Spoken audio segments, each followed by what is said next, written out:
Hello, it's Aaron Kurtz here, coming at you again with another banger. Um, all right, I want to talk about a very important subject that's been pieced over years for me and has come together, and I want to share it with you. It brings together lots of different elements. It's essentially the story of trauma and how it affects us and how it manifests and maybe to what you are experiencing now. I have a 3-year-old daughter. Having a child allows me to understand my own experience as a child. I'll explain. My child, my daughter, wants a lot of things, feels she needs a lot of things. What does she do when she doesn't immediately get what she wants or needs? She is consistently persistent, adamant, and incredibly crafty at going after her goal of getting what she wants, what she needs, what she thinks she needs. It's incredible. It's like this natural built-in ability, this survival ability that we have as humans. And I feel myself as a parent, this natural, what feels like natural desire, this inclination to want to correct it, to want to discipline it, to want to tame it, to want to eradicate it because it puts so much more demand on me in my life. And whatever stressors I have in my own perceptions of life just seem to get interrupted by her constant demands for what she wants and needs. This is the dilemma of being, why it's so hard being a parent. The challenge that can be there. Okay, so what happens when a child does not get what they want? There's that pursuit of what they want. When they don't get what they want, they get angry. My daughter gets very angry at not getting what she wants. We all did. What I believe that happens is that it gets shut down. When you consistently are in an environment where you don't get what you want and your anger is basically pushed away, maybe it's spanked away, overly corrected, beat out of you because in the name of discipline and whatnot,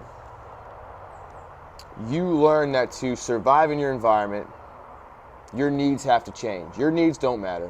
What you need to now do, your needs are actually the needs of the parent, the needs of the caregiver, the needs of the people around you, because you're living by their needs now. Your needs are not important. Your beliefs about yourself change from I need to fulfill what I want versus they're not important. You push it down.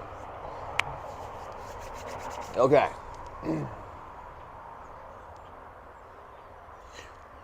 What I've learned about anger is that anger is a very important survival, let's call it a life force energy that gets expressed through anger, put it that way.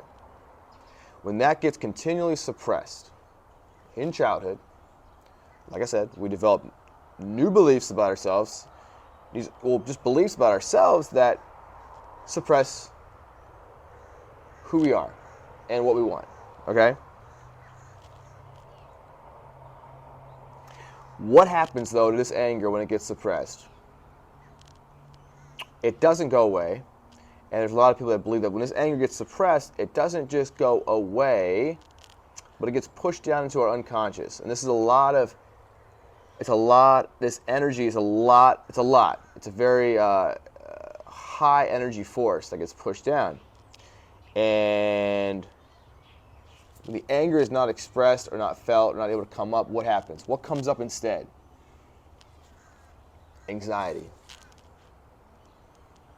Anxious thoughts.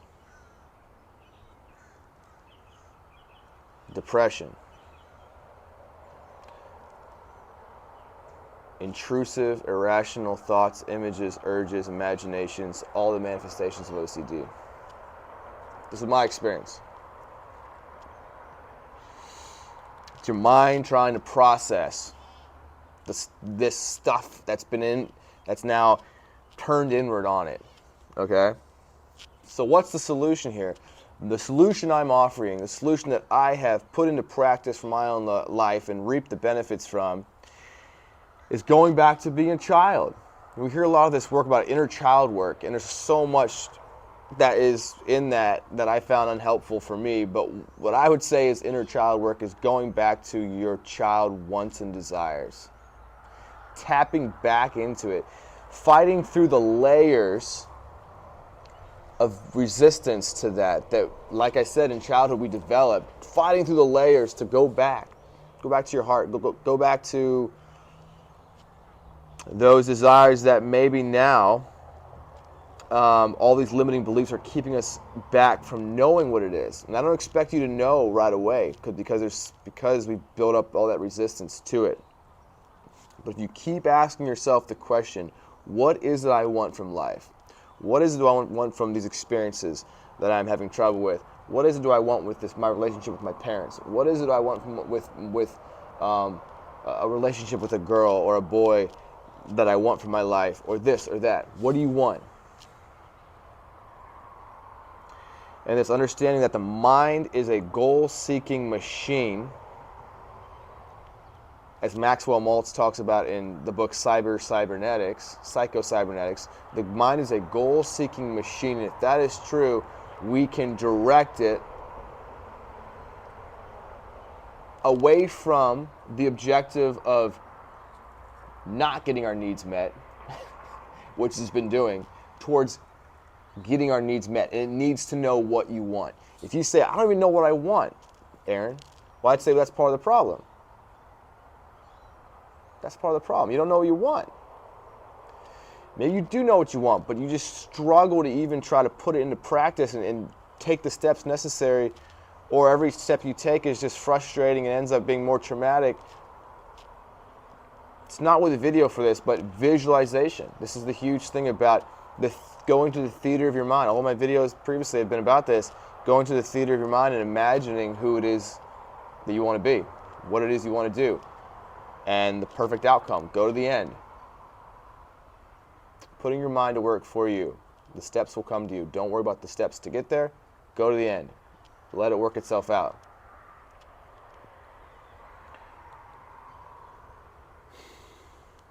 I lived a lot of my life since childhood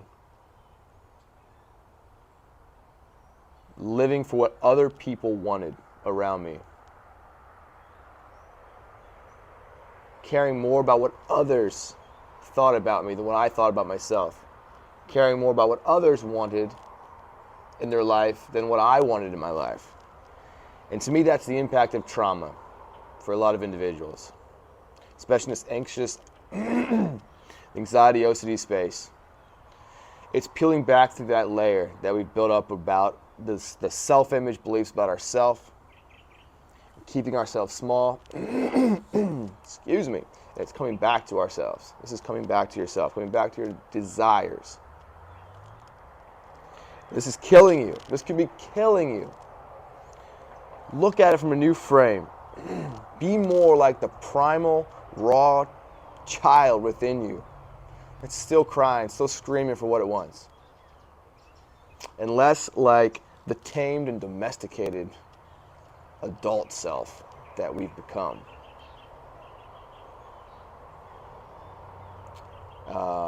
So much of the health anxiety and the unwanted images, thoughts, urges of OCD have gone away from me because of being on this journey and this pursuit. And so I speak from total personal experience, and that it works and it's true. And I want the same for you if that's your experience. Please share this with somebody that could use this motivation, this encouragement. Excuse me. And like the video, subscribe to the channel. Thanks again for watching. We'll see you next time.